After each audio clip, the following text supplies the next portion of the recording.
السلام علیکم دوستو، سواگت ہے آپ کا ہمارے یوٹیوب چینل اردو جنکشن میں۔ تو کیسے ہیں آپ سب؟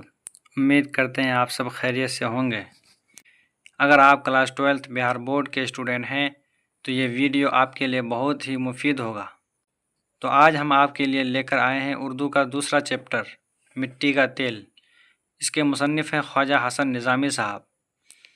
اس ویڈیو میں آپ کو ملے گا کلاس 12 اردو کے جتنے بھی موسٹ امپورٹنٹ سبجیکٹیو اور آبجیکٹیو کوسچنس ہیں ان سب کا بہترین سولوشن۔ تو چلیے شروع کرتے ہیں بنا کسی دیری کے۔ سوال: آگ، ہوا اور خاک میں سب سے کمتر کس کو سمجھا جاتا ہے؟ تو اس کا جواب ہو جائے گا ان میں سے سب سے کمتر خاک یعنی مٹی کو سمجھا جاتا ہے، یعنی مٹی کو سب سے کمتر سمجھا جاتا ہے۔ اگلا سوال: شامل نصاب مضمون مٹی کا تیل کس کی تصنیف ہے؟ تو اس کا جواب ہو جائے گا کہ ہمارے شامل نصاب مضمون مٹی کا تیل خواجہ حسن نظامی کی تصنیف ہے، یعنی ہمارے نصاب میں جو ایک مضمون مٹی کا تیل ہے اس کو کس نے لکھا؟ تو اس کو خواجہ حسن نظامی صاحب نے لکھا ہے۔ اگلا سوال: خواجہ حسن نظامی کی پیدائش کب اور کہاں ہوئی؟ جواب: خواجہ حسن نظامی کی پیدائش دسمبر 1878 عیسوی میں ہوئی۔ اور کہاں ہوئی؟ تو اندرون کوٹ بستی حضرت نظام الدین اولیاء میں ہوئی۔ پیدائش کب ہوئی؟ تو 1878 عیسوی میں۔ اور کہاں ہوئی؟ تو اندرون کوٹ بستی حضرت نظام الدین اولیاء میں۔ اگلا سوال: خواجہ حسن نظامی کو یہ نام کس نے دیا؟ یعنی یہ جو نام ہے خواجہ حسن نظامی، یہ نام ان کو کس نے دیا؟ تو اس کا جواب ہوگا ان کے والدین نے ان کا نام قاسم علی رکھا تھا اور ماموں نے علی حسن رکھا، اور علامہ اقبال نے خواجہ حسن نام دیا۔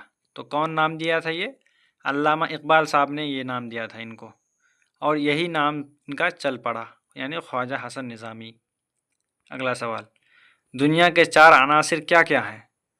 تو وہ 4 عناصر یہ ہیں: آگ، ہوا، پانی اور خاک۔ تو یہ خا سے خاک ہوگا، اسپیلنگ مسٹیک ہے، خا سے خاک ہوگا۔ یعنی کہ دنیا کی جو چیزیں ہیں ان 4 چیزوں سے مل کر بنا ہے۔ اگلا سوال: خواجہ حسن نظامی کے والدین کا نام کیا تھا؟ تو اس کا جواب ہو جائے گا کہ خواجہ حسن نظامی کے والد کا نام سید عاشق علی تھا، یعنی ان کے ابو کا نام سید عاشق علی تھا، اور ان کی والدہ یعنی اماں کا نام چہیتی بیگم تھی۔ کیا تھی؟ چہیتی بیگم۔ اگلا سوال: مٹی کے ساتھ دنیا کیا کیا سلوک کرتی ہے؟ تو اس کا جواب ہو جائے گا مٹی کے ساتھ دنیا کا بہت برا سلوک ہے۔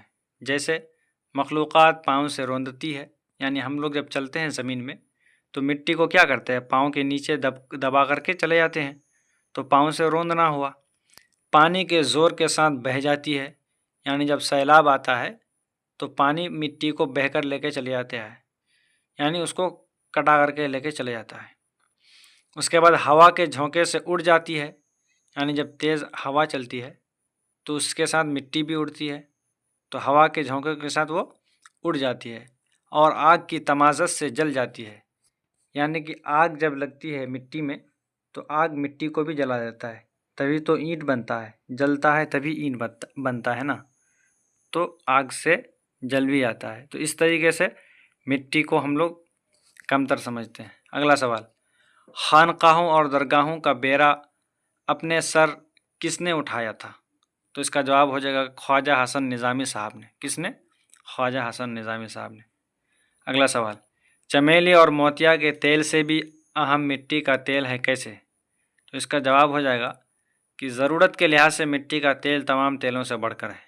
یہ صحیح بات ہے، ابھی مٹی کے تیل کا ضرورت تھوڑا کم ہو چکا ہے، لیکن پہلے مٹی کے تیل کی بہت اہمیت تھی۔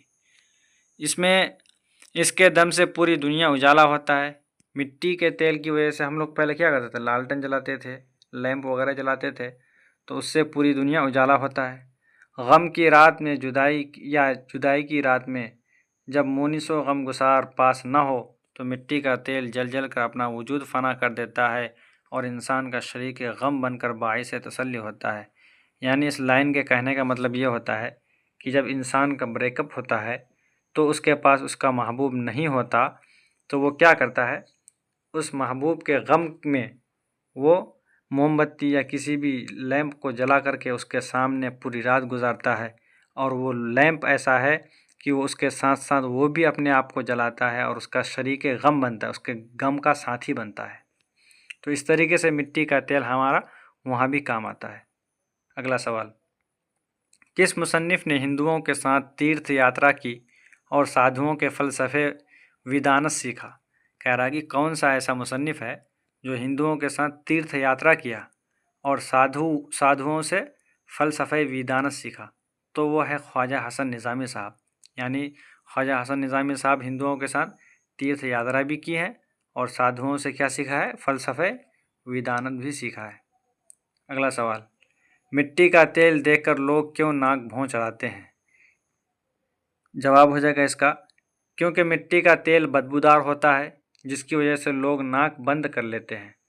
ظاہر بات ہے، بدبودار چیز دیکھ کر کے کون اس کو اچھے سے سونگھتا ہے؟ جب بدبودار چیز ہوتی ہے تو آدمی اپنا ناک منہ بند کر لیتا ہے۔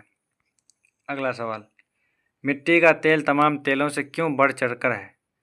تو اس کا جواب ہو جائے گا، کیونکہ مٹی کے تیل سے بہت سارے انسانی ضروریات پورے ہوتے ہیں۔ بچے لالٹین کے روشنی میں بیٹھ کر پڑھتے ہیں، مٹی کا تیل جلا کر روشنی سے پجاری پوجا کرتا ہے، مٹی کا تیل جلا کر روشنی میں نمازی نماز پڑھتے ہیں، وغیرہ وغیرہ بہت سے کام ہیں جو مٹی کے تیل سے ہمیں اپنی ضروریات کو پوری کرتے ہیں۔ اگلا سوال، مٹی کا تیل بالکل بے غرض اور بے تعلق ہے، کیسے؟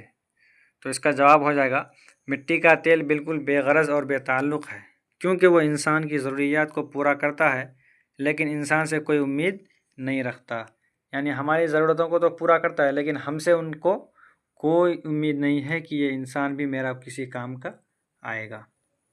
اگلا سوال، مٹی کی بیچارگی اور ذلت پر کیوں ترس آتا ہے؟ جو مصنف صاحب ہیں ان کو مٹی کی بیچارگی اور ذلت پر کیوں ترس آتا ہے؟ تو اس کا جواب ہو جائے گا، مٹی کی بیچارگی پر اس لیے ترس آتا ہے کیونکہ مٹی کو تمام مخلوقات اپنے پاؤں سے روندتے ہیں، پانی کے زور کے ساتھ بہہ جاتی ہے، ہوا کے جھونکے سے اڑ جاتی ہے اور آگ سے جل جاتی ہے، مگر وہ اف تک نہیں کرتی۔ یعنی ان کے ساتھ اتنا برا سلوک ہوتا ہے لیکن پھر بھی وہ اف تک نہیں کہتی ہے اور پھر بھی ہمارے کام آتے رہتی ہے، اسی لیے اس کی اس بیچارگی پر مصنف صاحب کو ترس آتا ہے۔ اگلا سوال، مٹی کی تہ میں کون کون سے خزانے قدرت نے چھپا رکھے ہیں؟ تو اس کا جواب ہو جائے گا، مٹی کے بعض ٹکڑوں کے تہ میں ایک قسم کا چکنا بدبودار پانی ہوتا ہے جس کو لوگ مٹی کا تیل کہتے ہیں، یہ بھی ایک خزانہ ہے۔ اس کے علاوہ مٹی کے اندر اور بھی بہت سے خزانے ہیں جیسے لوہا، تانبا، کوئلہ وغیرہ وغیرہ، اور بھی بہت سارے خزانے ہیں۔ اگلا سوال، مٹی کا تیل انسان کا شریک غم کیسے ہے؟ تو اس کا جواب ہو جائے گا، غم کی رات میں یا جدائی کی رات میں، یعنی بریک اپ کی رات میں، جب محبوب پاس نہیں ہوتا ہے تو مٹی کا تیل اپنے آپ کو جلا کر انسان کا شریک غم بن کر تسلی کا باعث بنتا ہے۔ وہی بات ہم نے پیچھے بتائی کہ جب غم کی رات ہوتی ہے تو اس کے پاس کوئی رونے والا نہیں ہوتا ہے، اس کی آنسو کوئی پوچھنے والا نہیں ہوتا ہے، تو وہ کیا کرتا ہے، موم بتی جلا کر کے اپنے سامنے رکھ دیتا ہے اور پوری رات اسی کے غم میں گزارتا ہے، اور اس کے ساتھ ساتھ یہ موم بتی بھی کیا کرتا ہے، اپنے آپ کو جلاتا ہے اور اس کا شریک غم بنتا ہے۔ اگلا سوال، راک فیلئر کون تھا اور وہ دولت مند کیسے بنا؟ تو اس کا جواب ہو جائے گا، راک فیلئر امریکہ کا ایک تاجر تھا جو کہ مٹی کا تیل بیچ کر دولت مند بنا۔ تو مٹی کا تیل راک فیلئر جیسے انسان کو دولت مند بنا دیا۔ اگلا سوال، بجلی کی روشنی آنے کے بعد بھی مٹی کے تیل کی اہمیت کس طرح باقی ہے؟ تو اس کا جواب ہو جائے گا، بجلی کی روشنی آنے کے بعد بھی مٹی کے تیل کی اہمیت باقی ہے۔ مٹی کے تیل سے سڑکوں پر موٹر گاڑیاں دوڑتی ہیں، مٹی کے تیل کے بدولت پجاری دیا جلا کر پوجا کرتے ہیں، اور بھی بہت سے کام ہیں۔ لیکن یہ صحیح بات ہے کہ بجلی آنے کے بعد بھی آج جو سڑکوں پر موٹر گاڑیاں چلتی ہیں تو وہ پیٹرول اور ڈیزل کے بدولت ہی چلتی ہیں۔ تو اس طریقے سے مٹی کا تیل ہمارا کارگر ہے۔ اگلا سوال، مضمون نگار مٹی کے تیل کے کن کن اوصاف کا قائل ہے؟ یعنی مضمون نگار جو ہیں ہمارے، وہ مٹی کے تیل کے کن کن صفتوں پر ان کو حیرت آتا ہے اور کن کن چیزوں کا وہ قائل ہے؟ تو اس کا جواب ہو جائے گا مضمون نگار مٹی کے تیل کے بہت سے اوصاف کا قائل ہے، جیسے مٹی کے تیل کی بے غرضی اور بے تعلقی وغیرہ وغیرہ۔ یعنی مٹی کا تیل ہمیں ہر فائدہ دیتا ہے، لیکن ہم سے اسے کوئی امید نہیں ہے۔ اگلا سوال، خواجہ حسن نظامی کا انتقال کب ہوا؟ تو خواجہ حسن نظامی کا انتقال 31 جولائی 1955 عیسوی کو ہوا، اور ان کی قبر بستی حضرت نظام الدین اولیاء میں ہے۔ ان کا انتقال کب ہوا؟ 31 جولائی 1955 عیسوی میں، اور ان کا قبر کہاں ہے؟ تو حضرت نظام الدین اولیاء بستی جو ہے وہاں پر ان کا قبر ہے۔ تو دوستو یہ تھا مٹی کا تیل۔ آپ لوگوں کو ویڈیو کیسی لگی؟ اگر ویڈیو اچھی لگی ہے تو آپ لوگ لائک اور شیئر ضرور کیجئے اور سبسکرائب کرنا نہ بھولیں۔ تو ملتے ہیں اگلے ویڈیو میں، تب تک کے لیے خدا حافظ۔